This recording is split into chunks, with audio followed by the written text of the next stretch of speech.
din sa pinagkukulan. May bahagya pa ang natira, kaya pinagkulungan ng buhati ng ilang residente. Sa bayan pa rin ng Alamada, nalubog naman sa baha at nasira ang mga pananim na mais. Magdamag din umapaw ang sapa sa Kalasuyan, Kitapawan City. Halos hindi nakatulong ang ilang residente sa pangambang tumaas palalo ang tubig. Ilang bahan ang pinasok na ng baha. Pero wala namang naiulat na inilas.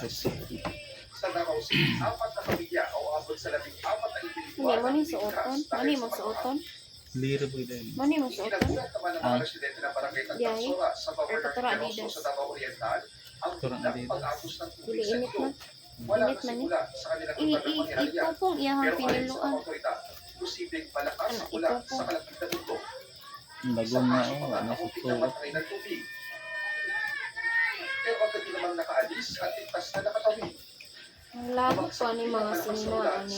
Napulan ko ani. Ang baligya ko na po. Thunderstorms, easterlies, at intertropical convergence o IECC ang nagdulot ng mga pagulan sa ilang bahagi ng Mindanao itong weekend.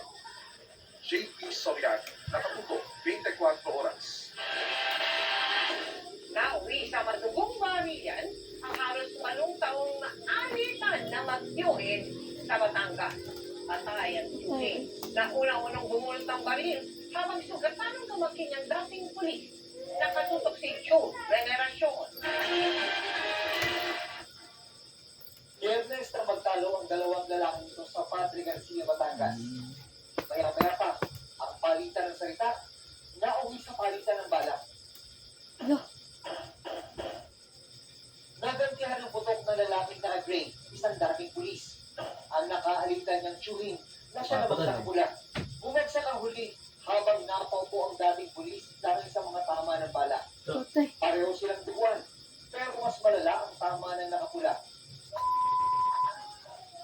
Napasugod ang asawang anak na nakabali na ng dating pulis.